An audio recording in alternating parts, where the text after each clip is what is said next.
que son la de considerando el escenario de un parto normal de bajo riesgo. Entonces, es la intervención individual número 10 de la subruta de atención materno-perinatal. Bien, la atención individual 11ª es la atención de complicaciones perinatales y postnatales del recién nacido. Si ustedes revisan la resolución, en realidad ella lo que dice es que como tal no hay un protocolo establecido, sino que hay que referirse a la guía de práctica clínica que maneja la complicación perinatal o postnatal del recién nacido, diferente a la atención de emergencias obstétricas, que en la resolución sí está explicadito qué hacer en cada emergencia. Entonces, en la atención de las complicaciones perinatales o postnatales del recién nacido, sí, yo voy a hablar con el doctor Samuel, tengo que escribirle, por favor el monitor le escribe que lo que es el manejo de cada una de estas patologías escapa a este semestre, o sea, no es del alcance de este semestre, sino del semestre entrante, que es pediatría, porque está establecido en Colombia, hay unas guías de práctica clínica de manejo de complicaciones, pero pues de verdad que son de pediatría. Entonces, manejo periponatal de recién nacido con depresión respiratoria.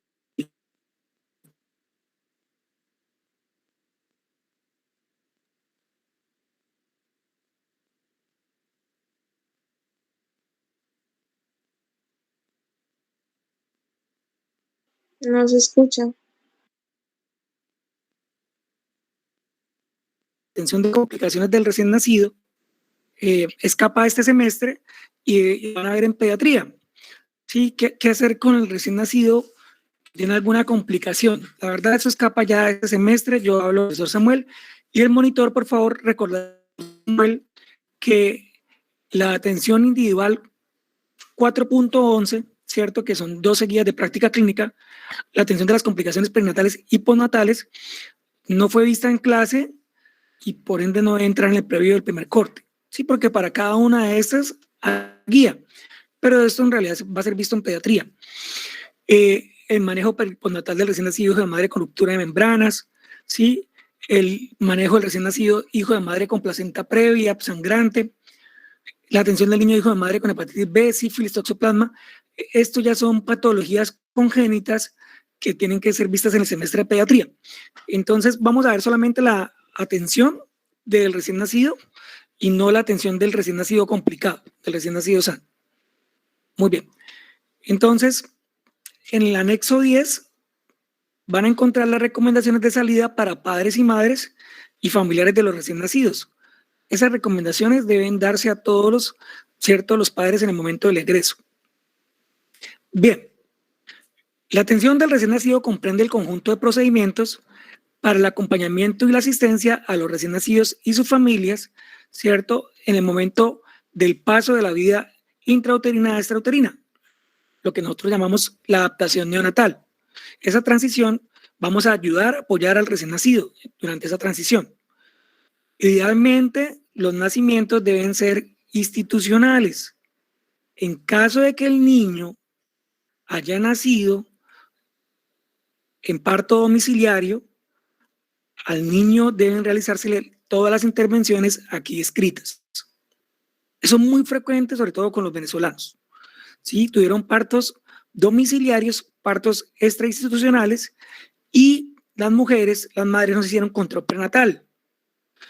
Y cuando llega el recién nacido con nosotros, por X o por Y motivo, supongamos que se puso amarillito, que tiene hiperbilirubinemia.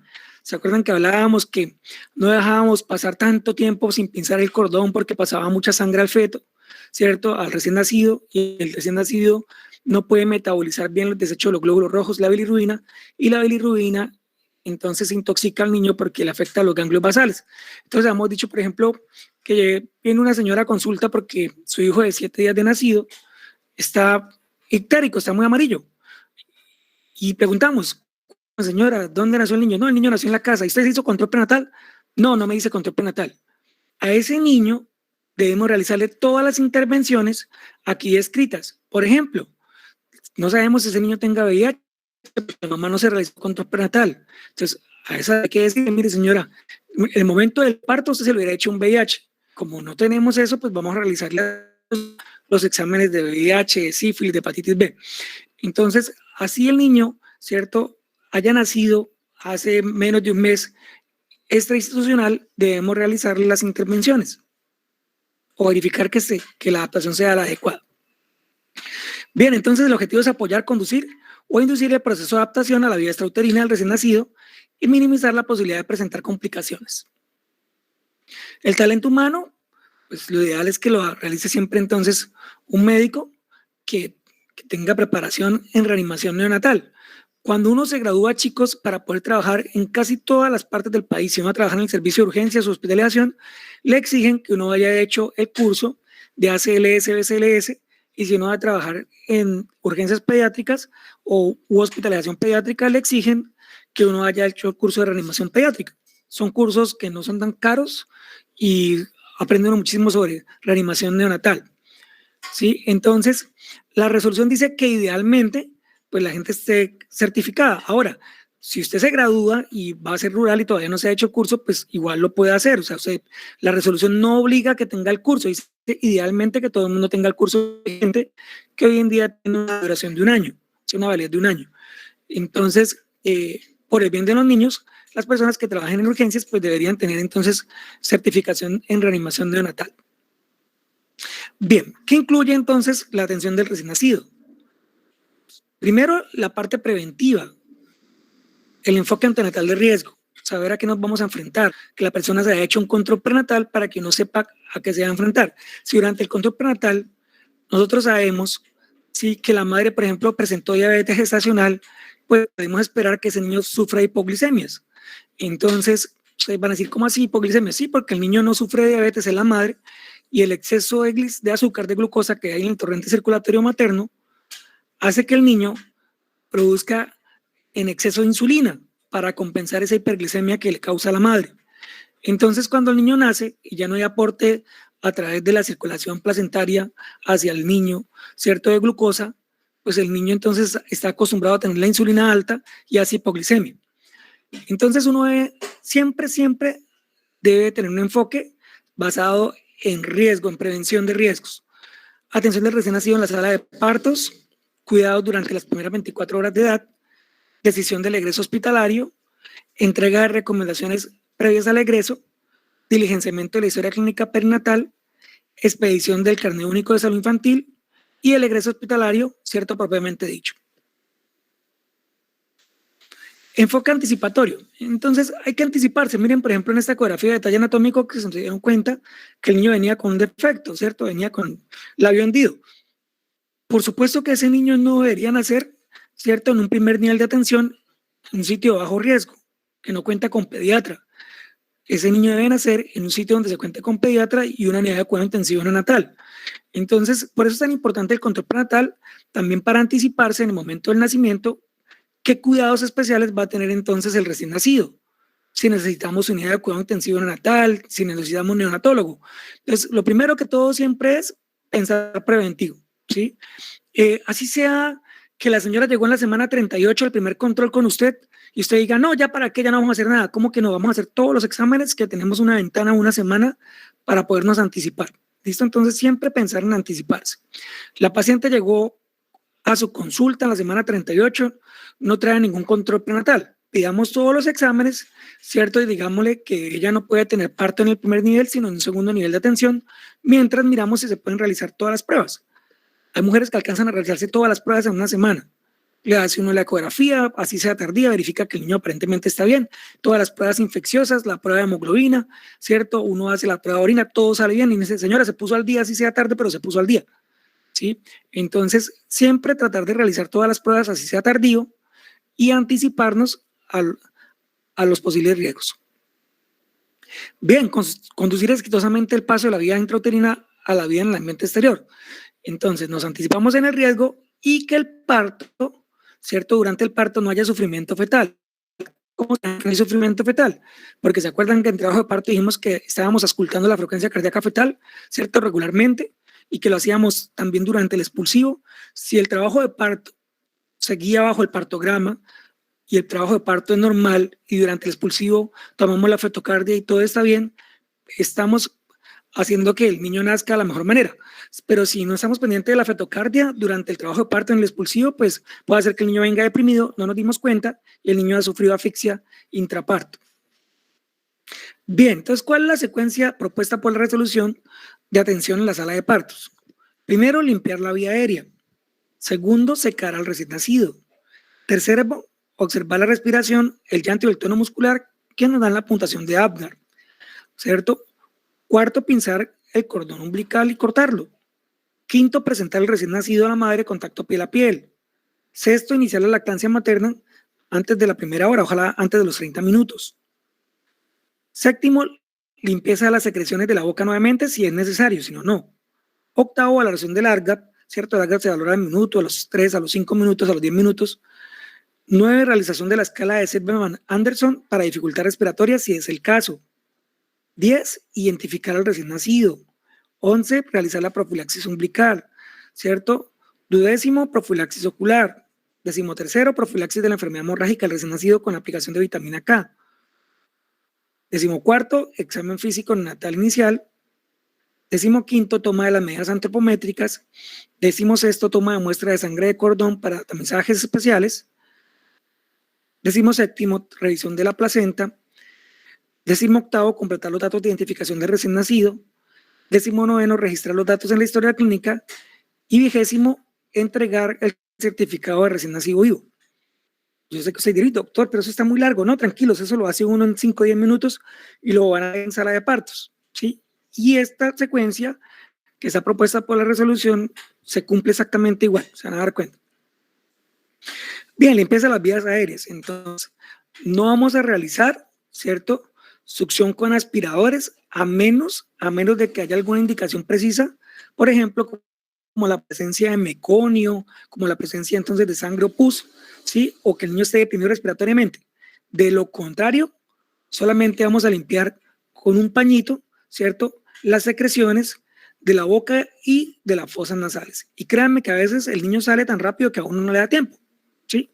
Si acaso uno con la compresa que tiene en la mano para detener la expulsión de la cabeza fetal, lo que dijimos de proteger el periné, que la cabeza salga lentamente y protegemos entonces el periné con la mano derecha, uno con la compresa que tiene en la mano izquierda, uno se la pasa al niño por la cara y le limpia las secreciones. Ya si el niño, ¿cierto?, como en la foto que vemos acá, presenta entonces secreción compatible con meconio, ¿cierto?, que el niño hizo deposición dentro del útero, o si hay sangre o pus, pues hay que hacer una limpieza entonces mecánica.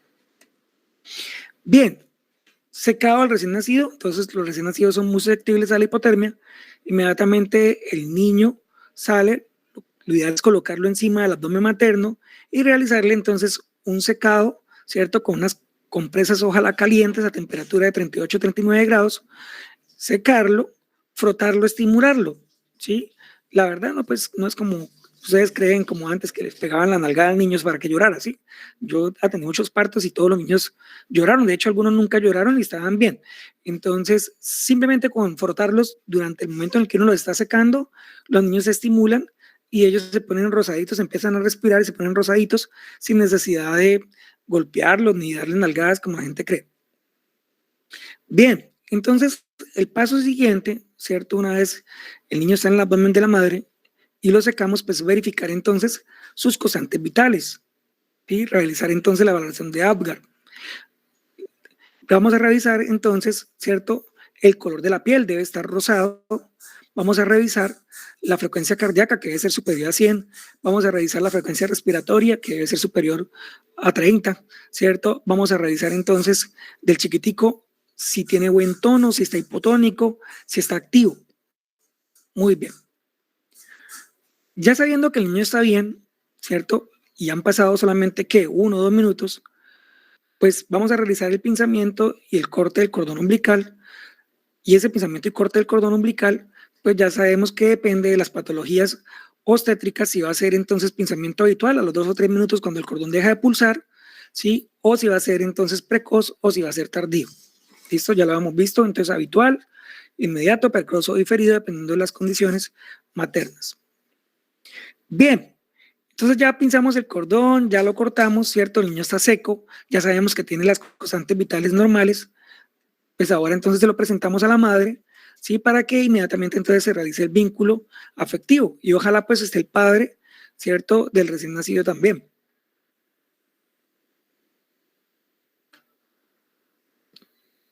Un segundo acá.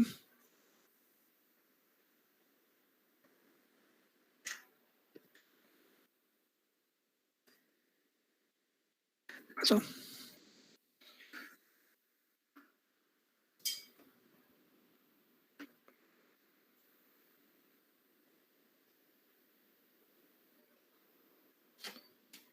Ok.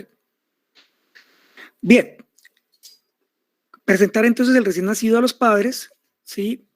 Y se recomienda pues iniciar la lactancia materna en la primera hora, ojalá en la primera media hora, y si el niño se encuentra sano y la madre se encuentra sana, no deberían ser separados en los primeros 60 minutos. En la primera hora no deberían ser separados.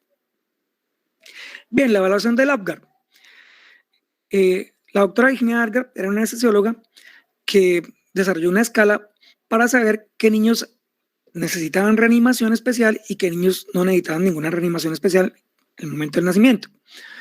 Entonces la doctora Virginia Apgar clasificó, ¿sí?, dependiendo de los siguientes 5 criterios. 1, el color de la piel. 2, el pulso. 3, la respuesta a estímulos. 4, el tono muscular. Y 5, la respiración. Si todo está muy mal, para cada ítem damos 0 puntos. Y si todo está muy bien, si el niño está rosado, si tiene más de 100 latidos por minuto, si el niño tiene respuesta a estímulos, si tiene movimientos activos, si tiene buena respiración y llanto fuerte, pues vamos a asignarle 2 puntos. Entonces al sumar nos daría 10 puntos, ¿sí? Si el niño tiene más de 7, el niño está súper bien, simplemente necesita que lo ayudemos, que lo sigamos conduciendo, no necesita ningún manejo adicional, ¿sí? Entonces la adaptación neonatal se apoya si el Apgar es de 7 o más, simplemente apoyamos. Se conduce, ¿cierto? Como decirlo, llevamos entonces a la fuerza a adaptarse si está entre 5 o 7, ¿cierto? Se conduce. Pero si definitivamente está por debajo de 4 hay que reanimarlo, o sea, se induce que el niño entonces se adapte a la vía extrauterina. Y esto se debe realizar al minuto. Entonces al minuto, pues, créanme que uno lo hace, ya lo tiene uno de memoria hecho, o sea, inmediatamente uno coloca al niño en el vientre materno, uno ya sabe si ese niño viene con buen tono, uno ya sabe de qué color viene, ¿cierto? Uno inmediatamente saca al niño, uno ya más o menos tiene idea de qué Apgar tiene el niño antes del minuto. Muy bien. Entonces, si uno en un primer nivel atiende un parto y el niño tiene un Apgar, ¿cierto?, de menos de 7, pues uno debe considerar avisar entonces a la persona encargada de hacer la referencia y decirle, mire, tengo un niño que nació con un Apgar menor de 7, voy a conducirlo, ¿sí?, a ver si él sale solito y si definitivamente no sale solito, téngame lista la ambulancia. ¿Listo? Si definitivamente un niño a los 5 minutos persiste con un Apgar menor de 7, ese niño puede ser que esté comprometido y necesita ser visto por una unidad de cuidado intensivo neonatal. Entonces, chicos, acuérdense, Apgar mayor de 7, ese niño está sano. Apgar menor de 7, ese niño, si persiste así en los 5 minutos siguientes, necesita ser visto por un nivel mayor de complejidad. Y los Apgar, ¿cierto?, menores de 3, pues son niños severamente deprimidos que necesitan reanimación inmediata. La escala de Silberman-Anderson es para valorar si hay dificultad respiratoria y se puede realizar a los 10 minutos del nacimiento. Hay algunas condiciones que se asocian a dificultad respiratoria, por ejemplo, los partos por cesárea a veces se asocian a que el niño presente una taquimia transitoria, porque el niño no sufre la compresión a nivel del canal del parto y se dice que entonces no hay la expresión del líquido que está a nivel pulmonar. Entonces, cuando el niño nace por parto vaginal, al pasar por el canal del parto, digámoslo así, el niño se exprime y entonces libera el líquido que tiene a nivel pulmonar. Cuando nace por cesárea no sucede ese proceso. Entonces, uno debe verificar, ¿cierto?, cuál es entonces el estado respiratorio del niño a los 10 minutos mediante la escala de Silberman-Anderson. Y lo mismo, entonces ella nos da 0 puntos cuando todo está bien y nos da 2 puntos en cada criterio cuando está muy comprometido. Los criterios son aleteo nasal, quejido respiratorio, tiraje intercostal, retracción external y disociación toracoabdominal. Si el niño entonces está en 0 puntos, no tiene ningún tipo de dificultad respiratoria, enteronuclear tiene dificultad leve, se puede manejar todavía ambulatoriamente en una atención de primer nivel, y ya niños por encima de 4 a 6 puntos necesariamente tienen que ser vistos por un especialista y deben ser remitidos a un nivel de mayor complejidad. Entonces, tranquilos que en pediatría todos tenemos que aprender, y yo aprendí en pediatría, todos tenemos que aprender a reanimar niños, ¿cierto? Y a intubar niños si es el caso. Tranquilos que todo se aprende, chicos. Yo también fui estudiante. Identificación del recién nacido. Ya una vez verificamos que el niño está bien, ya hemos cortado el cordón, ya lo presentamos con la madre, ya tomamos entonces el Algar de minuto, los 5 minutos, no hubo necesidad de tomar escala de Silberman-Anderson porque el niño está bien, ¿cierto? Está con la madre, identificamos al recién nacido y la recomendación es que ojalá sea por códigos, ¿cierto? Legibles por dispositivos electrónicos, no una manilla que cualquier persona pueda llenar porque alguien la puede falsificar, sino códigos electrónicos, stickers, ¿cierto? Que se correspondan entonces el de la madre y el del hijo mediante un lector de código barras, como vemos acá. Entonces acá hay unos códigos que se corresponden el de la madre con el hijo, con código de barras, ¿cierto? Que pues son difíciles de copiar y que al darle la salida lo pasan por un lector digital. Esto sería lo ideal, ¿sí? No las manillas, porque las manillas las puede falsificar cualquier persona y podrían entonces eventualmente, ¿cierto?, secuestrar al recién nacido. Realizamos la profilaxis umbilical para evitar entonces la onfalitis. Entonces, ¿qué nos dice la guía? Que usemos un antiséptico a base de clorexidina o de iodopovidona, ¿sí? Teniendo en cuenta retirar el exceso de antiséptico para que no lesione la piel del menor, solamente va a ser a nivel del muñón umbilical. La profilaxis ocular para evitar entonces infección por clamidia o gonococo si la madre estaba colonizada, ¿sí? Vamos a utilizar entonces una solución de iodopovidona o vamos a utilizar tetraciclina o eritromicina o nitrato de plata, pero este último es irritante. Entonces vamos a realizar profilaxis ocular para evitar la presencia de conjuntivitis, ¿cierto?, por gonococo o por clamidia. También vamos a hacer la profilaxis de la enfermedad hemorrágica del recién nacido. Vamos a utilizar 1 miligramo de vitamina K en recién nacidos a término y 0.5 para niños prematuros o con peso menor a 1.500 gramos. Y con esto vamos a evitar, ¿sí?, la enfermedad hemorrágica del recién nacido. Es que normalmente pues para la producción de la vitamina K se necesita de bacterias intestinales que el recién nacido hasta ahora está adquiriendo y puede hacer que el niño no produzca adecuadamente la vitamina K y presente hemorragia tardía. Realizamos un examen físico inicial, un examen breve, verificar que el niño está bien, que no hay malformaciones evidentes, ¿cierto? Identificamos el sexo, ¿sí?, para informarle a los padres que el niño está bien. Ese no es el examen completo, estamos hablando de que estamos apenas en sala de partos. Todo eso lo estamos realizando en sala de partos, estamos esperando el alumbramiento materno y mientras tanto estamos realizando esto en la misma sala de partos donde está la madre, estamos realizando todo esto.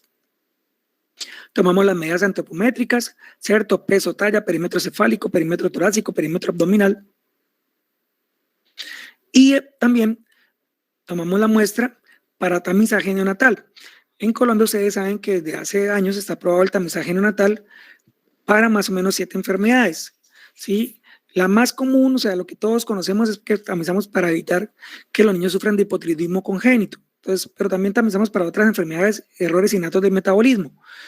Y esto es cubierto pues, por el que se lo cubre el plan obligatorio de salud.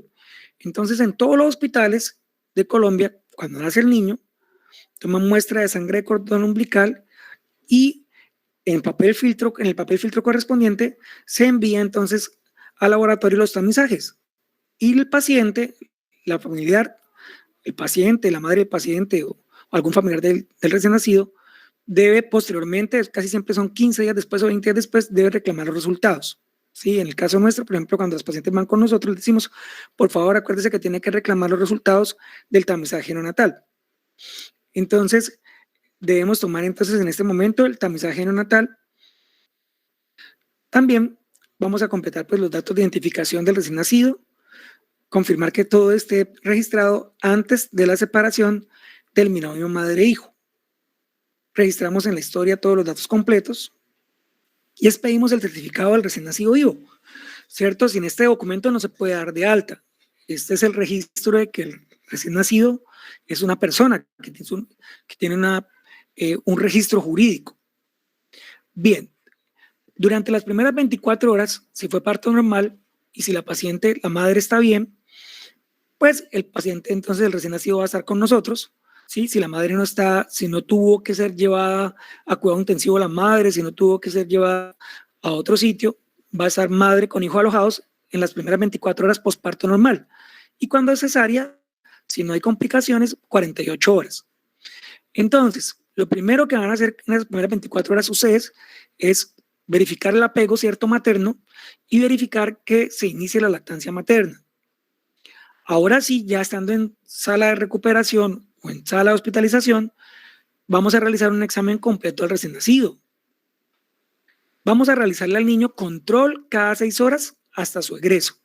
Entonces, chicos, al recién nacido le vamos a realizar control cada 6 horas mientras está hospitalizado hasta su egreso.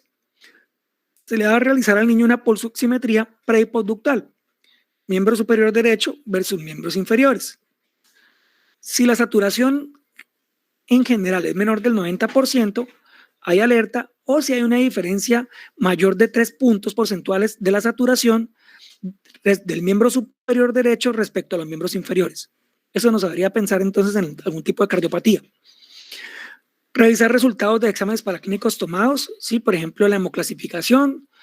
En el momento en que el niño nace, clasificamos porque se necesita para el registro civil y porque es necesario. Revisamos también la hemoglobina. Casi todos los sitios donde nacen los niños les hacen de una vez un hemograma, ¿cierto? Hemoclasificación. Y en muchos sitios, si no tenía resultados de exámenes recientes de VIH y sífilis, al niño también se le toma VIH y sífilis.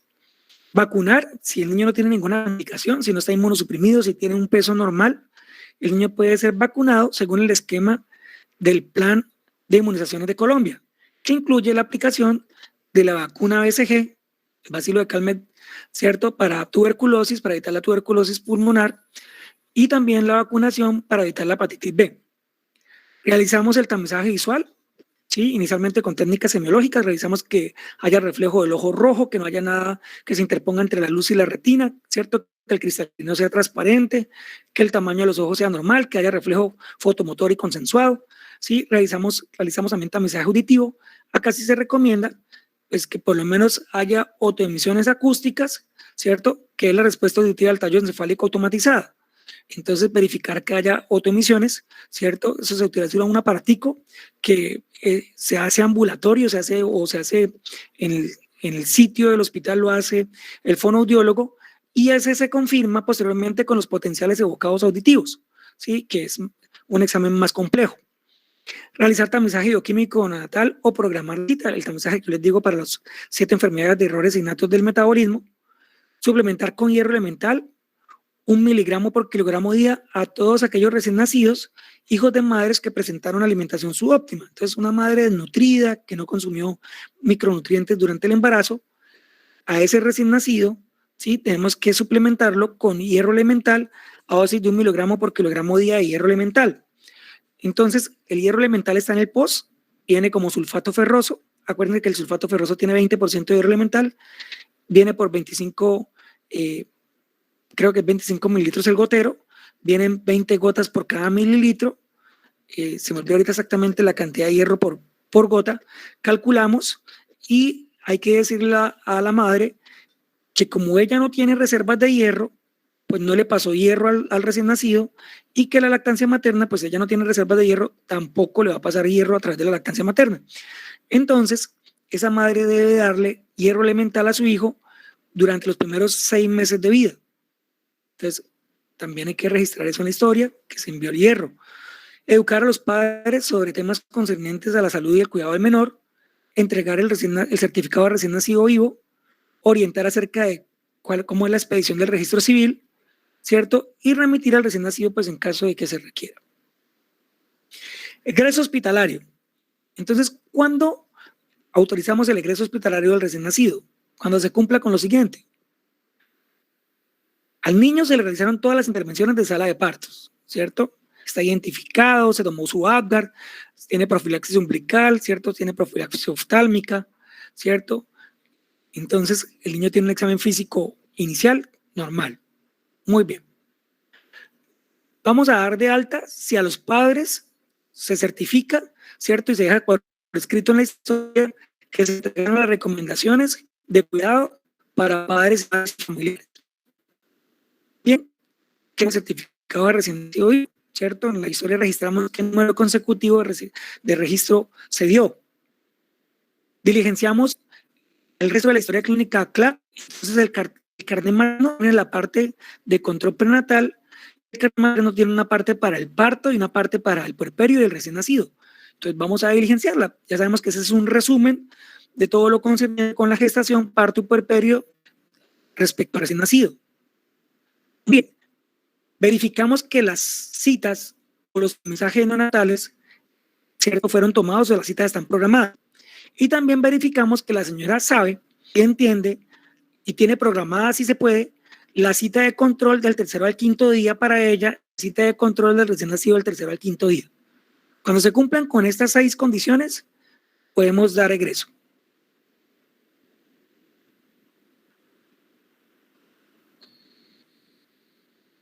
Bien, entonces criterios para egreso hospitalario: recién nacido con examen clínico normal, ¿cierto? Se controlan sus riesgos de complicaciones, el niño se alimenta adecuadamente, ¿cierto? Se verificó que está amamantándose adecuadamente, por lo menos tiene que haber tenido en las 24 horas una micción y una deposición, la pulsoximetría normal por encima del 90% en total y no hay diferencia mayor del 3% respecto al miembro superior, respecto a los miembros inferiores.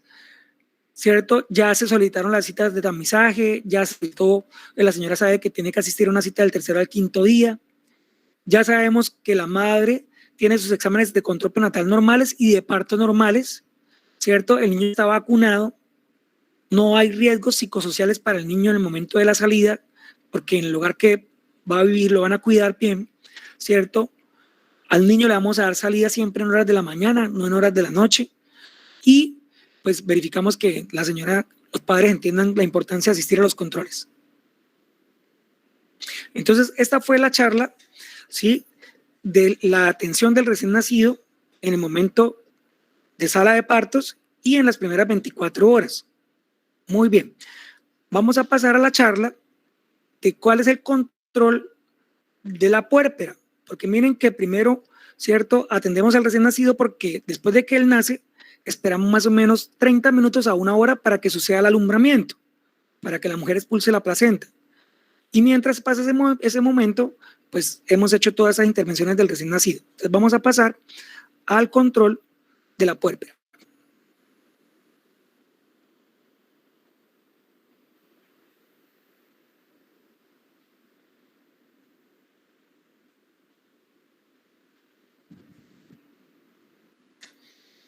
Sí, señor, sí se está viendo.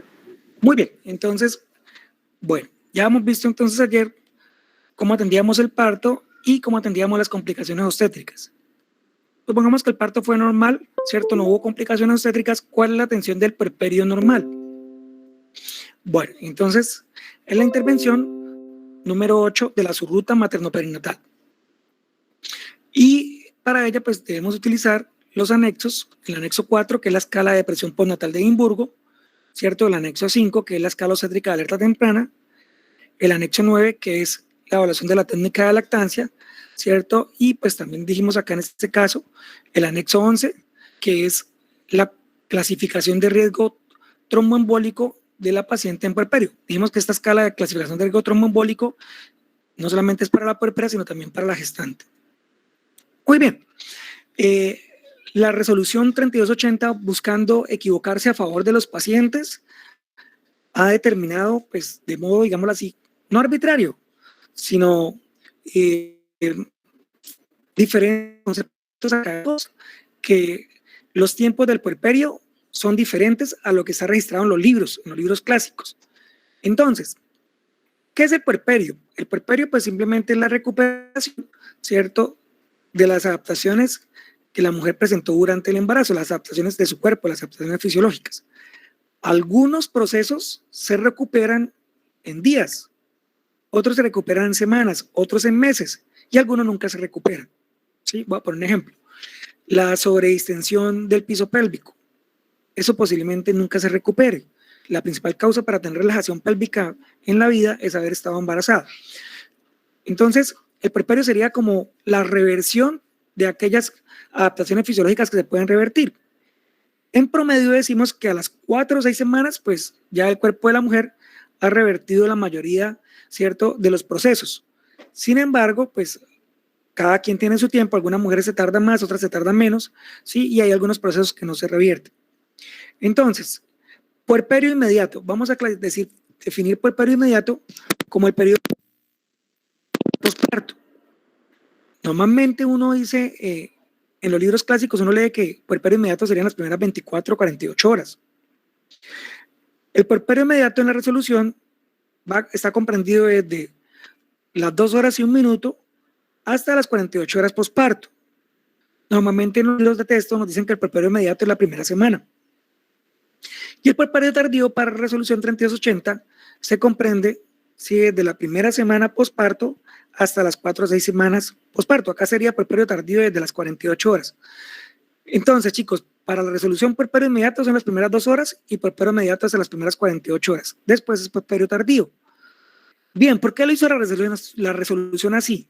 Para darle la importancia al puerperio inmediato, ¿sí?, en el manejo de las complicaciones. Así como uno dice que las primeras 4 horas son las 4 horas doradas de trauma, las primeras 2 horas son las 2 horas doradas de puerperio. Es cuando más se sufre hemorragias. Entonces, la resolución lo que quiere es que en las primeras 2 horas de puerperio, las pacientes sean vigiladas que no presenten hemorragia. Listo. ¿Y por qué el puerperio inmediato hasta las 48 horas?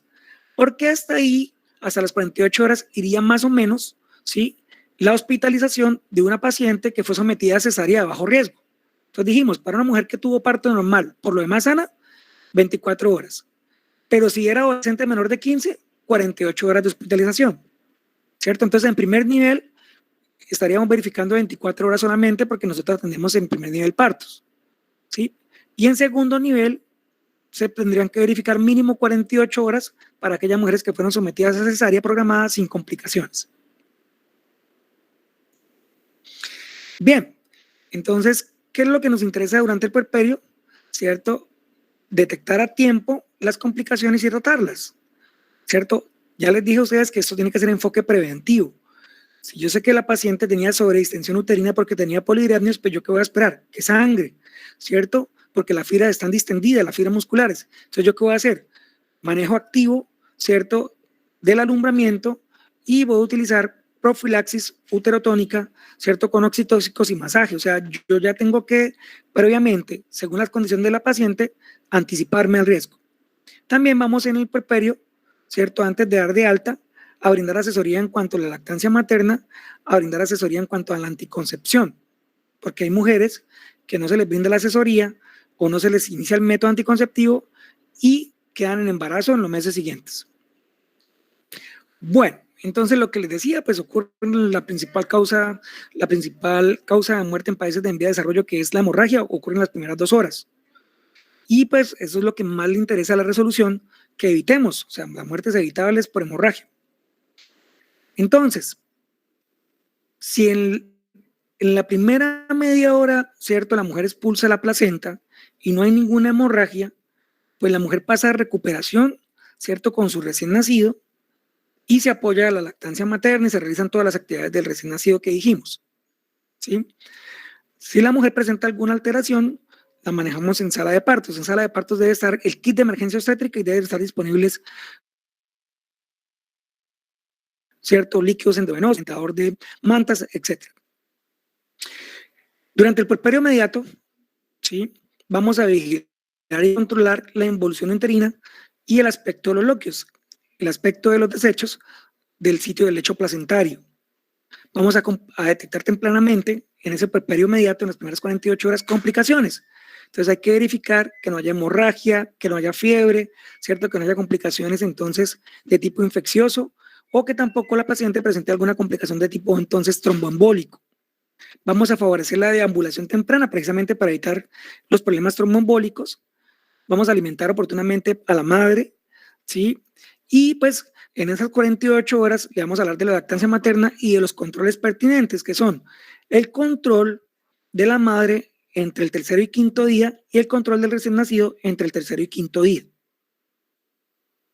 Bien, debemos monitorizar de manera frecuente la temperatura de la madre, la presión arterial, el ritmo cardíaco, la frecuencia respiratoria, su perfusión y el estado de conciencia. Entonces, durante las 2 primeras horas debemos hacer control cada 15 minutos. Durante las 2 primeras horas se debe hacer seguimiento de los signos vitales de la madre cada 15 minutos. Mire que acá no es por horas como dijimos con el recién nacido sano. A la madre en las primeras 2 horas, que es lo que consideramos el puerperio inmediato en la resolución, le vamos a realizar, ¿cierto?, medición de signos vitales cada 15 minutos. Y las enfermeras se molestan. Y mi madre fue auxiliar de enfermería. Y no sé si alguno de ustedes fue auxiliar de enfermería. Y se molestan con el médico. Y uno le dice, mire, señorita, usted ya sabe que por la resolución, por obligaciones, eso es obligatorio. Hay que hacerle control cada 15 minutos y lo miran a uno feo. Y hay que decirle, no, mire, pero esto es por el bien de todos. O sea, doctor, ¿es que usted cree que yo tengo tiempo? Pues, pero ¿qué estamos haciendo? O sea, de eso se trata ser profesional de la salud. Entonces, cada 15 minutos por las primeras 2 horas. Y pues vamos a diligenciar la escala de alerta temprana. Bien. Es obligatorio que en las primeras 2 horas, por lo menos una vez, sea vista la paciente por el médico y que registre una historia clínica. Entonces, atendí el parto, listo. Atendí el alumbramiento, listo. La mujer quedó en puerperio, listo.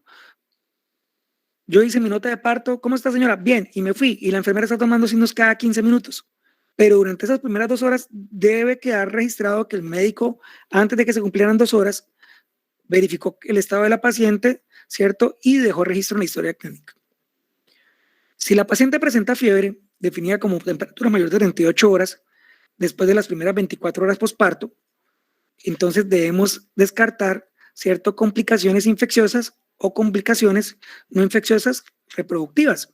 Entonces, ¿por qué digo que después de las primeras 24 horas? Porque en las primeras 24 horas posparto, casi siempre, cuando ocurre la bajada de la leche, ¿sí?, el inicio de la secreción láctea, los senos se congestionan y la mujer presenta hipertermia, presenta temperatura de 37,5, 38, pero eso solamente es por 24 horas, es transitorio. Entonces decimos acá que fiebre de más de 38 después de 24 horas de posparto debe ser estudiada, ¿cierto?, como una causa infecciosa o una complicación del puerperio. Bien, vamos a realizar tamizaje para la depresión posparto en todas las pacientes y dependiendo del riesgo, pues van a ser remitidas a psiquiatría urgentemente o a psiquiatría y psicología ambulatoriamente. Entonces, vamos a utilizar la escala de tamizaje de depresión de Edimburgo. La escala tiene 10 preguntas. La clasificación entonces va de 0, 1, 2 y 3 puntos. Si la paciente tiene más de 10 puntos, esa paciente lo más probable es que está deprimida y debe ser vista por psicología y psiquiatría. ¿Sí? Puede ser vista al día siguiente o se solicita la valoración inmediata, pero supongamos que estamos en el puesto de salud, no de psicólogo. Bueno, puede ser vista al día siguiente y le vamos a advertir a los familiares que esa paciente no puede estar sola. Pero si la paciente, dentro de la escala de Edimburgo, nos contesta positivo cualquier ítem de la pregunta 10, esa paciente no se puede dejar ir hasta que no sea vista por un psiquiatra o sea remitida para que la vea un psiquiatra porque tiene riesgo de suicidio. Entonces la pregunta 10 dice, ¿se me ha ocurrido la idea de hacerme daño? Sí, bastante a menudo, a veces casi nunca o nunca. Si ella nos marca un punto casi nunca, a veces 2, o nos marca sí bastante a menudo 3 puntos, independientemente de que las otras preguntas marquen 0, ¿cierto? Con esos 3 puntos, o con esos 2 puntos, o con ese punto positivo de hacerme daño, la paciente se queda hospitalizada hasta que la vea el psiquiatra o sea referida a que la vea un psiquiatra. Bien, en toda paciente en puerperio inmediato se debe revelar el riesgo de presentar eventos tromboembólicos, ya lo hemos dicho. Entonces, en el anexo, la resolución está en la clasificación para el riesgo tromboembólico y la conducta a seguir, si es profilaxis no farmacológica o si es profilaxis farmacológica y el tiempo de esa profilaxis. También antes de la alta hospitalaria es el momento de verificar que la paciente tenga las vacunas completas y si no las tiene, pues el momento de completar el esquema. Y también pues es el momento, en el caso de las negativas, RH negativas, ¿cierto? Que presentaron hijos con RH positivo, de realizar la inmunoprofilaxis para evitar que se sensibilicen al RH positivo. Bien, en cuanto a los entuertos, que son las contracciones del útero después del parto y que son dolorosas, pues ¿qué nos dice la resolución? Que no está contraindicado el uso de AINES durante el puerperio. Entonces uno ve que las mujeres, ¿sí? Yo no sé de dónde sacan eso los médicos, si están embarazadas o si están en puerperio son como extraterrestres, no pueden tomar ningún medicamento. Sí, yo sé que hay una regla que dice que no es más.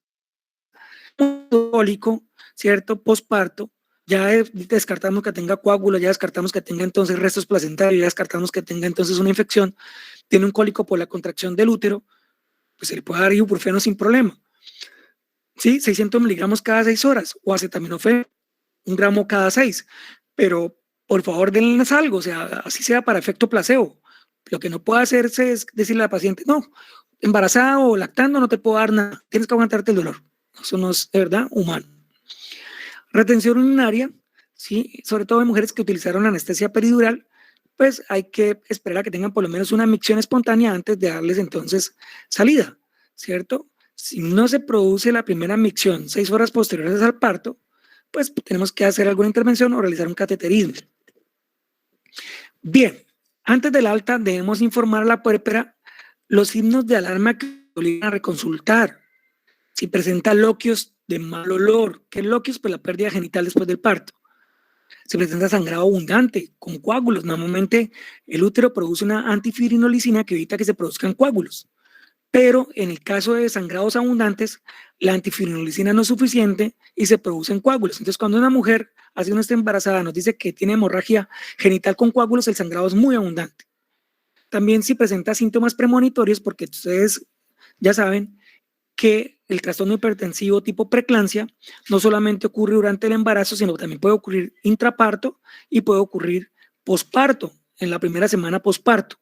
Entonces hay que decirle, si durante la primera semana posparto presenta síntomas compatibles con preeclampsia, debes consultar a urgencias para tomarte la tensión arterial, ¿cierto? Si presenta fiebre mayor de 38 después de las primeras 20 horas posparto, debes consultar, ¿cierto? Presenta algún síntoma de alarma, ¿cierto? Problemas entonces en la herida de episiotomía si se le realizó, si presenta, por ejemplo, induración de los senos, eritema de los senos, ¿cierto? Si presenta cambios del estado de ánimo muy depresivo o si presenta dolores de los miembros inferiores, puede tener una trombosis venosa profunda, debe consultar. Bueno, hay que informar sobre lactancia materna, cuidados del recién nacido, la importancia entonces de los vínculos afectivos, de reiniciar la actividad física, de tener un adecuado sueño y una adecuada alimentación. Antes del alta, todas las mujeres, y por escrito, ¿cierto? Todas deben elegir el método anticonceptivo que van a utilizar. Y lo ideal pues es que sea un método efectivo, porque una mujer que acaba de tener un hijo no debería quedar embarazada nuevamente. Mínimo tiene que esperar 18 meses. Entonces, si la mujer quisiera esterilizarse inmediatamente posparto, pues debería ser el trámite. La resolución lo dice, no se puede omitir ningún método, incluyendo los métodos quirúrgicos definitivos. Si la paciente deseaba esterilizarse posparto, pues uno hace como médico el trámite desde el control prenatal y la EPS debe asignarle el sitio para que ella asista posparto y se esterilice. Cuando veamos la clase de anticoncepción, un criterio para considerar que es con certeza que alguien posiblemente no esté embarazado es que esté en los siguientes 21 días posparto. Entonces, antes de 21 días posparto no ocurre la ovulación en mujeres que no están lactando. Entonces, en los siguientes 21 días, la mujer debería ser esterilizada, ¿sí? O inmediatamente va a tener el alta de la clínica en el puerperio, pues debe salir anticoncibiendo con la ampolla trimestral de progestágeno, ¿cierto? Con implante subdérmico, tiene que haber recibido entonces la inserción del DIU de cobre o el DIU medicado, etc. Muy bien. La anticoncepción en el puerperio, pues se las voy a adelantar, lo vamos a ver en la clase de anticoncepción. Durante el puerperio no utilizamos métodos a base de estrógenos porque los estrógenos elevan el fibrinógeno y ya les dije que durante el puerperio el fibrinógeno está elevado, por eso es mayor riesgo de trombosis. Y está elevado pues para evitar la hemorragia posparto. Entonces, si utilizamos en una mujer ¿cierto? Que tiene elevado el fibrinógeno, un método que también aumenta el riesgo de trombosis, pues estamos haciendo una mala práctica. Entonces, durante el puerperio podemos utilizar métodos hormonales a base de solo progestágeno, ¿sí? La ampolla trimestral, las tabletas de todos los días, el implante del brazo de progestágeno, el DIU medicado de progestágeno que está fuera del POS, ¿cierto? También podemos usar el DIU con cobre, ¿sí? Y pues los preservativos siempre como doble protección. Entonces, la paciente del control prenatal debe definir con qué anticoncebir en el puerperio. En el momento del alta del puerperio debe quedar claro con qué va a anticoncebir, o sea, no es opcional, ¿cierto? Es sí o sí que usted la convenció de que se va anticoncibiendo. Bien, y ahora, chicos, voy a hablarles acerca del control posparto de las 72 a las 120 horas y el control del recién nacido en la cita de las 72 a 120 horas. Entonces, tenemos una madre que tuvo un control de embarazo. Lo ideal sería así. Tenemos una madre que hizo preconcepción y decidió quedar en estado de embarazo, estaba enterada de sus derechos sexuales y reproductivos, quedó en estado de embarazo, no optó por la interrupción voluntaria del embarazo, decidió continuar con la gestación. Hicimos un control prenatal, ¿cierto? Adecuado, de mínimo 7 o 10 citas según si era nulípara o multípara. Se atendió el parto normal, no complicado. Se hicieron todas las intervenciones de cuidado del recién nacido durante la sala de partos y durante la hospitalización, y se hicieron todas las intervenciones de cuidado de la madre en el momento del parto y en el puerperio. Y vamos a dar de alta. Dimos de alta previamente verificando en la lista de chequeo que se cumplen con todos los requisitos, y uno de esos requisitos es decirle, señora, usted y su hijo deben asistir a una cita de control a las 72 o 120 horas, ¿cierto? Posparto o posnacimiento. Sí, doctor, ya la tengo asignada. Donde yo estaba en control prenatal, me dijeron, así les decimos nosotros donde yo trabajo, que inmediatamente tuviera el parto, enviar a mi esposo a solicitar la cita, y mi esposo ya la solicitó. ¿Sí? Entonces, una vez nace el niño, ya el esposo sabe, yo inmediatamente nazca, señor, por favor llame porque las citas, la agenda no está abierta, disponible tiempo completo. Entonces, por favor llame para que no se quede sin la oportunidad de ser vista entre las 72 y 120 horas. Listo. Lo ideal es que sea vista en el sitio donde la atendieron el parto, ¿no? Porque pues el que atendió el parto debería cumplir con la responsabilidad de verificar cómo fue su proceso. Pero normalmente, pues nosotros en los puestos de salud somos los que vemos los controles posparto de los partos del hospital u otras entidades de segundo nivel. Listo. Entonces, cuando llega la paciente ese control posparto, pues ¿qué verificamos? Primero, el estado de ánimo y el bienestar emocional. Definitivamente que no haya depresión posparto y que la paciente tenga apego emocional, ¿cierto?, a su recién nacido, y que uno vea que la dinámica familiar es la adecuada. Ahora, hay familias monoparentales, hay familias donde solamente está la madre y el recién nacido. Bueno, verificar esos vínculos y verificar el estado emocional materno.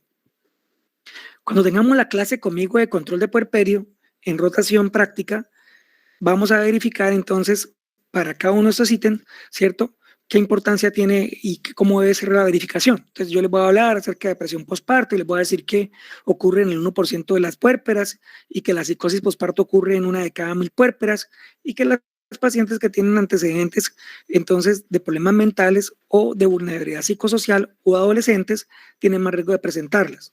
Y les vamos a decir cuál es el tratamiento.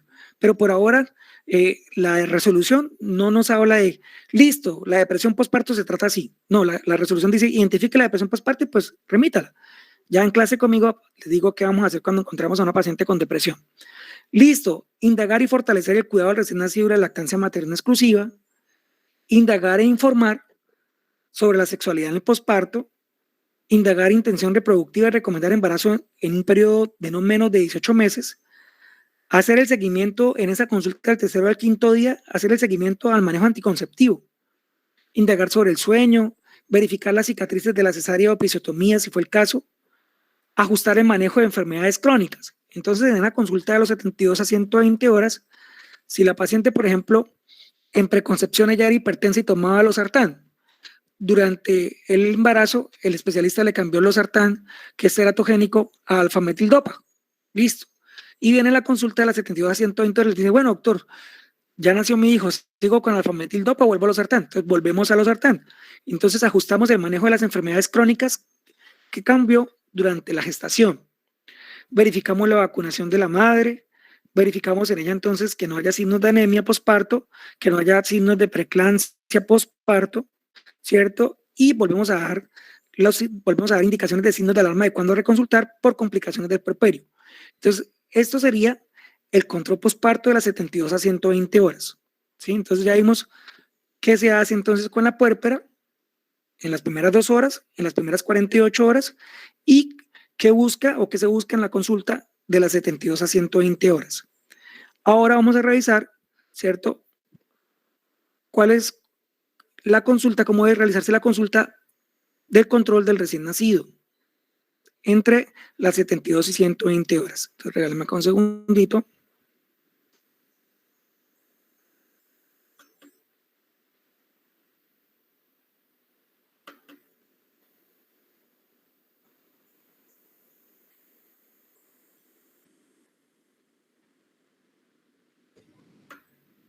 Normalmente no las ve el mismo médico en algunas entidades, pero simultáneamente el día que viene la paciente a control de puerperio del tercero al quinto día, trae a su recién nacido. Lo que pasa es que a veces en algunas entidades se cuenta con pediatra y el pediatra ve al recién nacido y el médico general ve a la puérpera. Sí, el pediatra no ve a la puérpera. Entonces, pero la cita debería ser simultánea. Bien, ¿qué nos interesa en esa consulta del tercero al quinto día? Entonces, verificamos, ¿cierto?, que para que a ese niño, ¿cierto?, se le realizaron todas las intervenciones de la atención del parto. Ya les dije, si el niño viene de parto domiciliario, pues hay que llevarlo a urgencias y hay que realizarle todas las intervenciones, ¿cierto? Hay que llevarlo a urgencias y decir, miren, este niño viene a la consulta del tercer día de nacido, nació en casa, no le hicieron profilaxis oftálmica, no le hicieron profilaxis umbilical, no le aplicaron vitamina K, no le hicieron la vacunación. Entonces se lleva a urgencias y se inician todas esas intervenciones. Pero supongamos que al niño le hicieron todas las intervenciones en el ámbito institucional y viene a la consulta del tercero al quinto día. ¿Qué vamos a verificar? Pues ver que el niño tenga una adaptación adecuada a la vía extrauterina, que no haya síntomas, ciertos signos que nos sugieran que el niño tiene alguna complicación y verificar precisamente que el niño tiene una buena adaptación, que tiene buena alimentación, que tiene una lactancia materna adecuada y que el niño entonces está ganando peso. ¿Quién va a realizar esta consulta? La va a realizar entonces el pediatra, el médico general, ¿cierto? O el médico familiar. Para esta primera consulta del recién nacido, no se corresponde, ¿cierto?, con la enfermera jefe. Entonces, chicos, la primera consulta del recién nacido, que es al tercero al quinto día, no la realiza la jefe, la realiza el médico, el pediatra o el médico familiar. Y la consulta de control de puerperio del tercero al quinto día tampoco la realiza la enfermera jefe, ¿cierto? La realiza el médico o el ginecólogo. Muy bien. La consulta se recomienda que tenga como mínimo una duración de 30 minutos. Porque el médico debe verificar la lactancia materna, ¿sí? Y pues se recomienda hacer una consulta entre el tercero al quinto día y las demás consultas que necesite el niño si encontramos alguna alteración. ¿Qué incluye? La consulta de control ambulatorio, la expedición y registro del carnet único de salud infantil. Si no se entregó en el momento del egreso hospitalario, tenemos que entregar el carnet de salud infantil y la inscripción en el programa de visitas domiciliares para casos especiales. Bueno, entonces tenemos que indagar primero por todos los antecedentes del control de embarazo. ¿Cómo fue el control de embarazo, cierto? ¿Qué enfermedades sufre la madre? ¿Qué enfermedades sufre el padre? ¿Sí? Después, entonces, ¿cómo fue el parto? ¿Cierto? ¿Cómo fue la adaptación del niño? ¿Cómo fue el Apgar? Sí, todo eso está registrado en la epicrisis. Entonces la paciente debe decírsele, señora, mire, cuando se va a llevar su recién nacido a la consulta del tercero al quinto día, por favor, lleve esta epicrisis. En la epicrisis están los exámenes que se le tomaron a la madre y al recién nacido en el momento del parto, ¿cierto? Y el nacimiento inmediato. También hay que verificar que la paciente practica la lactancia materna exclusiva y también hay que verificar que al niño se le tomaron o tiene programadas las citas para los tamizajes auditivo, visual y tamizajes sanguíneos, ¿cierto? Para errores innatos del metabolismo. Y por último, pues hay que resolver todas las dudas en cuanto a la puericultura que tenga la madre. Todo eso, chicos, tiene que quedar por escrito, o sea, por escrito tiene que listo, paciente que trae a su hijo, producto de embarazo normal no complicado, exámenes prenatales completos, refiere parto normal eutóxico a término, no complicado, recién nacido sano que pesó tanto, talló tanto, ¿cierto? Con Anger de tanto al minuto, con Anger de tanto a los 5 minutos, recién nacido con buena adaptación, se le realizó profilaxis oftálmica, ocular, tiene vacunación completa para la edad, BSG y hepatitis B, ¿cierto? Recién nacido que se alimenta lactancia materna exclusiva, con hábito intestinal normal, con hábito urinario normal, en el momento sin fiebre, la madre no refiere que el niño tenga entonces irritabilidad, alimentándose, no tiene ningún otro síntoma. ¿Sí? Todo eso va a quedar así por escrito, yo ya me lo sé de memoria, ¿cierto? Redactado, uno se gasta un minuto, me gasto yo redactando eso, ¿cierto? Y cuando tenemos todo eso redactado, entonces pasamos al examen físico. Verificamos entonces que el niño esté bien, ¿cierto? Volvemos a tomar la saturación, realizamos el examen físico completo, ¿sí? Verificamos que no haya problemas entonces oftálmicos, que no haya problemas entonces umbilicales, verificamos el sexo del niño, si es un varoncito que tenga todos los dos testículos, que estén descendidos, la parte cardiovascular y la parte neurológica, y entonces pues vamos a clasificar a esos niños, ¿sí? Si son de alto riesgo o bajo riesgo para padecer problemas del desarrollo. Y si son de alto riesgo, pues los remitimos correspondientemente a pediatría, a trabajo social y ecología, y si son de bajo riesgo, ingresarían al programa de crecimiento y desarrollo que iniciaría con una nueva consulta por médico al mes de edad. Entonces el recién nacido tiene una consulta entre el tercero y quinto día, y si todo sale bien, va a tener otra consulta al mes de edad. Muy bien. También, que todavía no es obligatorio, durante el primer mes de edad, pues también van a tener una consulta que es en conjunto con la madre, que es para verificar la lactancia materna. Listo. Entonces, ¿cuáles son las recomendaciones de salida para padres y madres? ¿Cierto? Entonces, de modo general, antes de irse deben aprender a mantener de modo general la salud del bebé con una higiene corporal, ¿cierto? Explicarles que los niños duermen 18 de las 24 horas del día o 20 de las 24 horas del día, que es normal que se levanten cada 2 horas solamente a comer, ¿cierto? Que deben hacer por lo menos defecar por lo menos una vez al día, que deben por lo menos miccionar 3 veces al día, que a los niños hay que dedicarles afecto, que hay que evitar entonces los accidentes, que los niños deben, sobre todo los varones primogénitos, deben dormir, ¿cierto? Boca en decúbito supino y no en mono, para evitar el riesgo de síndrome de muerte súbita del lactante, ¿sí? También hay que hablar acerca de los beneficios de la lactancia materna, hay que hablar acerca entonces, despejar dudas sobre la lactancia materna, hay que hablar acerca de la ictericia fisiológica del recién nacido, ¿sí? Y también pues otros cuidados, cuándo volver. Entonces estas recomendaciones pues debe uno verificar que se le dieron en el momento de salida del egreso hospitalario, y uno en la consulta del tercer al quinto día vuelve y le repite. Bien, entonces continuamos en esta consulta con la suplementación con hierro. Verificamos que se está tomando el hierro, ¿cierto? Aquellos recién nacidos hijos de madre con alimentación subóptima. Verificamos que ya esté registrado, ¿cierto? Verificamos la lactancia materna y le hablamos acerca de todas las intervenciones que vienen de aquí en adelante, ¿cierto? De modo preventivo. Diligenciamos el carnet único de salud infantil, ¿sí?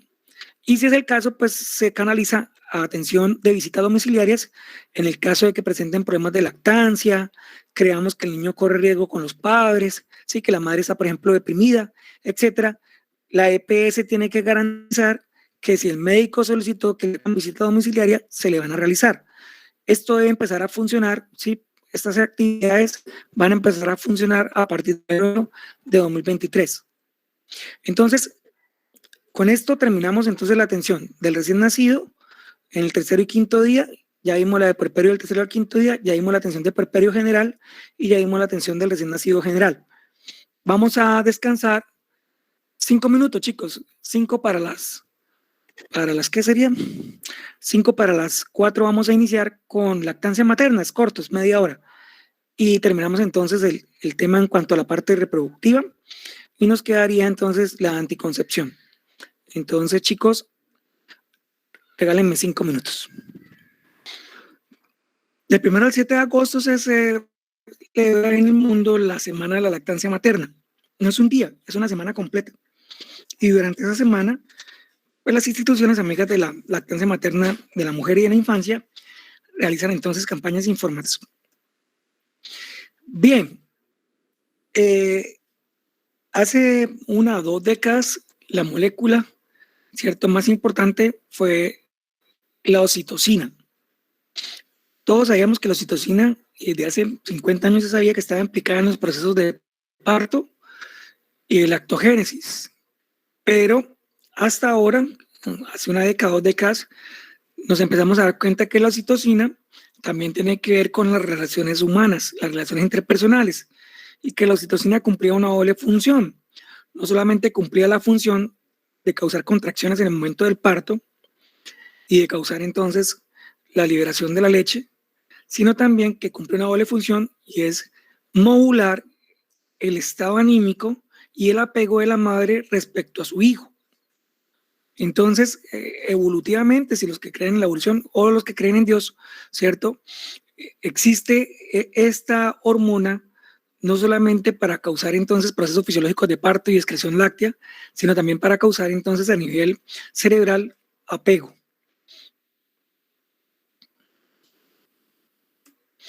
Bien, entonces, ¿qué nos dice la resolución en cuanto a la lactancia materna?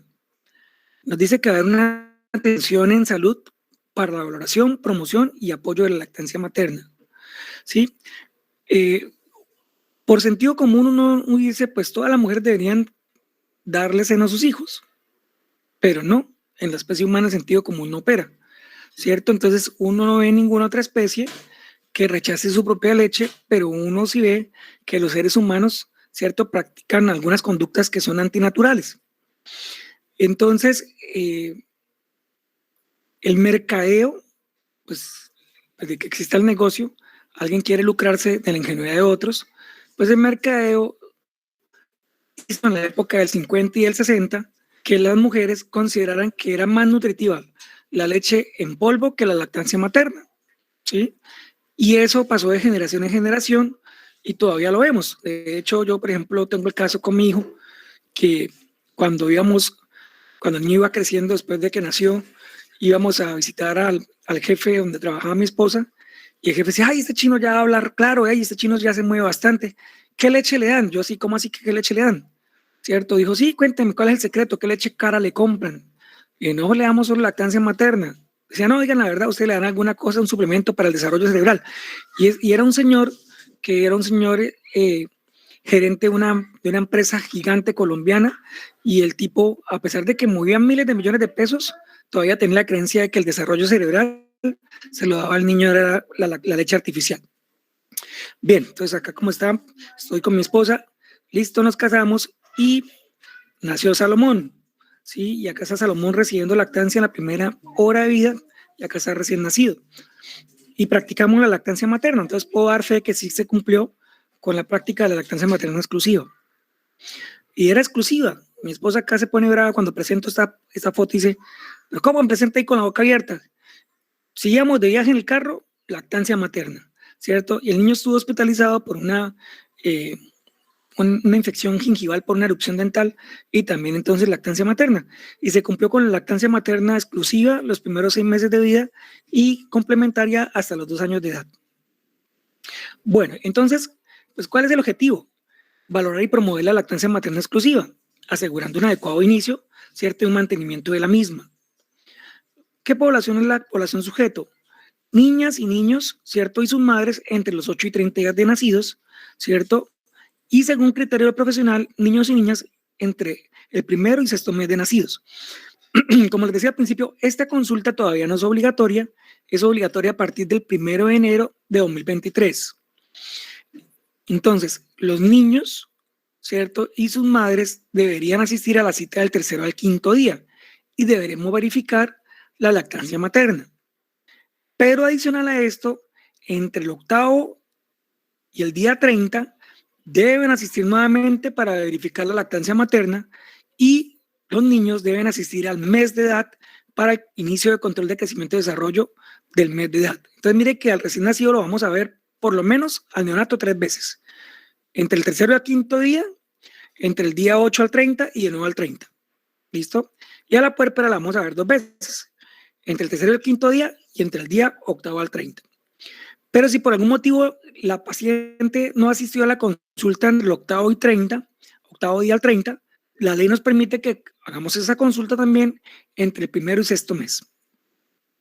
Bueno, el talento humano, según la resolución 3280 inicial, eran solamente facultados médicos, enfermeras profesionales y nutricionistas. Pero para la reforma de la resolución 3280 que ocurrió en el 2019, se permite que también lo haga un auxiliar de enfermería entrenado. ¿sí? Entonces, como que las empresas de EPS hicieron lobby, no sé, dijeron, no podemos gastar recursos de un médico hablando de lactancia materna. Entonces se permitió también que entonces una auxiliar de enfermería lo pueda realizar. Bueno, pues sobra hablar de los beneficios de la lactancia materna, que son beneficios no solamente para el recién nacido, no solamente para la madre, no solamente para la familia, sino también para la sociedad en conjunto, ¿cierto? Estamos hechos para recibir lactancia materna, tenemos reflejo de succión desde la semana 34. Entonces, es imposible que las madres digan, no, es que el niño no quiere comer, o sea, es imposible, ¿cierto? Que ella tenga otras creencias es diferente. Por eso es tan importante que durante el control prenatal, ¿cierto? Afirmemos que la lactancia materna exclusiva es lo único que el niño necesita y también que las mujeres asistan al curso de preparación de padres y madres.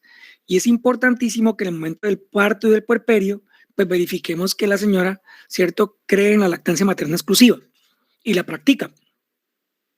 Entonces aporta el 100% de las necesidades calóricas para todos los niños menores de 6 meses y el 50% entre los 6 meses y los 12 meses y el 33% entre los 2 y los 24 meses. Para mujeres muy pobres, pues se les permite que continúen la lactancia materna, ¿cierto? Más allá del año, porque la lactancia materna exclusiva sería los primeros 6 meses. De los 6 meses hasta los 12 meses sería complementaria a la dieta. Ahora, en todos los libros de pediatría del mundo se reconoce que un niño de 1 año debe comer la misma dieta de los padres, solo que en porciones más pequeñas. Entonces se supone que un niño de 1 año se alimenta 5 o 6 veces con pequeñas porciones, pero de dieta completa, ¿sí? Y sin embargo recibe lactancia materna. Pero miren que después del año, pues el aporte energético es del 33%. Pero supongamos que usted es una migrante venezolana y que no le va a dar comida a su hijo. Pues por supuesto que lo que tiene que ofrecerle lactancia materna, pues es lo único que tiene. Bien, disminuye la incidencia de maltrato infantil. Ya saben que la oxitocina produce alteración en el comportamiento y produce apego. También disminuye la incidencia de sobrepeso y obesidad futuras y mejora el coeficiente intelectual de aquellos niños alimentados con lactancia materna respecto a los no alimentados con lactancia materna, con fórmula. Para la madre reduce el riesgo de cáncer de mama y ovario. Es un método anticonceptivo natural en mujeres muy pobres, mujeres que de pronto no tienen servicios de salud. Pues la lactancia materna exclusiva las protege por lo menos durante los siguientes 3 a 4 meses posparto y favorece la pérdida de peso. Para la familia, pues el niño va a estar más sano, ¿cierto? No vamos a gastar en leche artificial, ¿sí? Y favorece el vínculo afectivo. Y para la sociedad, pues nos evita costos por maltrato y nos evita costos por desnutrición y nos evita costos por enfermedad. Bueno, ustedes dirán, bueno, pero todo eso lo sabe todo el mundo. Pues no. En 2010 se hizo una encuesta, ¿sí? Y en Colombia, 100 niños que nacían, solamente 56 iniciaban lactancia materna en la primera hora. Y eso que el 95% de los niños nacieron en el ambiente hospitalario. Para el 2015 ya íbamos en 72%. Entonces la idea es llegar pues al 100%. La meta de la OMS era el 70%, ya la pasamos como colombianos. Y en cuanto a la lactancia materna exclusiva durante los primeros 6 meses, ¿sí? Solamente 1 de cada 3 niños fue alimentado exclusivamente. Entonces estamos en una meta del 30%, estamos cumpliendo con un 36%, cuando la meta de la OMS es que por lo menos el 50% de los niños reciban lactancia materna exclusiva los primeros 6 meses. Y la duración como tal, completa, del periodo de lactancia en Colombia es muy corto, porque las mujeres empiezan a trabajar. Y la mayoría de las mujeres en Colombia que trabajan informal, no trabajan formalmente y no tienen derecho a licencia de maternidad.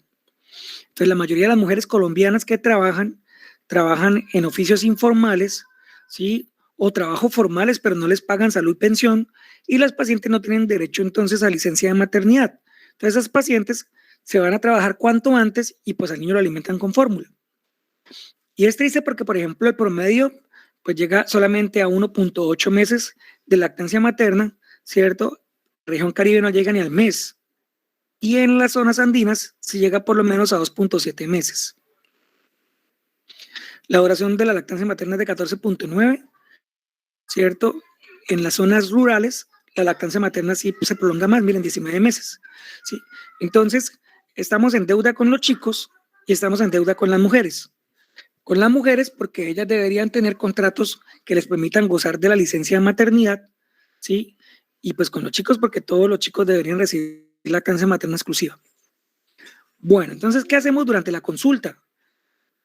Realizamos una historia clínica pediátrica, revisamos entonces el crecimiento del recién nacido, verificamos la ganancia de peso, la ganancia de perímetro cefálico, le decimos a la señora que nos hable acerca de dudas en cuanto a la lactancia materna, les ponemos los beneficios, ¿cierto? Le explicamos cómo debe ser la lactación y le decimos, por favor, hagamos el ejercicio y ponga a mamar al niño.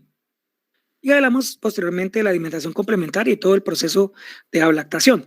Pero lo más importante en esta consulta es verificar que la lactancia materna está establecida, ¿cierto? Y que se va a continuar mínimo los primeros 6 meses exclusivamente y mínimo hasta los 2 años como complementario. Bien, entonces, ¿qué recomienda la OMS? Que la lactancia se inicie en la primera hora de vida, ojalá en la primera media hora. Que el lactante cuando nace solo reciba leche de pecho, que no reciba ni agua, ¿sí? Que la lactancia se haga libre de demanda cada vez que el niño desee. Y que por ningún motivo, así sea con lactancia materna, no se utilicen biberones, estatinas ni chupetes, ¿sí? Es que, doctor, es que mi pezón no es el ideal, entonces que me voy a poner una pezonera. No, eso causa confusión de pezón y después el niño no recibe el pezón natural. Entonces, hay que decirle a la paciente, o sea, esas pezoneras no existían antes y todos los niños recibieron lactancia materna. Entonces, existen 10 pasos para la lactancia materna eficaz. 1, que las IPS dispongan de una política institucional y que todo el personal de salud lo conozca. Que todo el personal esté capacitado en cuanto a lactancia materna. Que todas las embarazadas fueron advertidas de los beneficios de la lactancia materna, ¿sí? Y que durante el momento del parto fueron entonces los niños se colocaron a mamar antes de la media hora o 1 hora de posparto. No dar a los niños sino solamente lactancia materna, no dar ni siquiera agua, ¿cierto? Que los niños se queden en conjunto con la madre para tener entonces lactancia materna exclusiva a las 24 horas del día en la hospitalización, que el niño reciba lactancia materna, ¿cierto?, a libre demanda y que no haya, ¿cierto?, en las instituciones propaganda alusiva a la lactancia artificial. Bueno, cuando estén conmigo en clase de lactancia materna, vamos a verificar entonces 100 respuestas a preguntas y dudas que hay sobre la lactancia materna y son preguntas que se resuelven a través de una página del Ministerio de Salud. Entonces eso lo van a tener conmigo en clase, van a tener esa exposición. Bien, entonces cuando uno verifica la lactancia materna, a uno le interesa que el niño tenga un buen agarre. ¿Y cuáles son los signos de buen agarre? Nariz que toca el seno, boca bien abierta, uno dice que boca de pescado, labios vertidos hacia afuera, mentón que toca el seno, mejillas infladas, ¿cierto?, de leche y bebé que succiona el pecho y hace esfuerzos, los niños sudan, ¿sí? Eso conlleva esfuerzo, ¿sí? Si se dan cuenta, en este niño que tiene acá el pezón como si fuera un pitillo, pues eso no va a conllevar una buena lactancia materna y le va a causar fisuras y grietas a la mujer en el pezón que posiblemente le causen dolor o una infección. Entonces, claves en la posición de amamantamiento, ¿cierto? Uno dice que debe haber contacto de barriga con barriga, ¿cierto? Abdomen con abdomen, y que la cabeza no debe estar girada, que es lo que vemos acá, ¿cierto? Entonces el bebé está en contacto con el cuerpo de la madre, la cabeza no está girada, ¿sí? Y la madre sostiene al niño, ¿cierto? A lo largo de su espalda. Bueno, si la mujer pues no practica una adecuada técnica de lactancia materna, puede presentar fisuras del pezón, ¿cierto? Puede presentar mastitis y en algunas mujeres se desarrollan galactoceles, que son obstrucciones de los conductos lactíferos y se produce un remanso de leche que se ve como una masa palpable, ¿cierto? Y en la ecografía como una masa de contenido líquido. ¿Listo? La frecuencia de presentar esto es frecuente, o sea, la frecuencia de la grieta del pezón es 100%. Todas las mujeres van a tener grietas del pezón. Ya la mastitis es solamente el 10%. Y el galactocele es solamente por ahí un 1%. La frecuencia de presentar cáncer de mama durante el embarazo es de 1 por cada 10.000 embarazos, ¿sí? No es tan frecuente porque son mujeres jóvenes.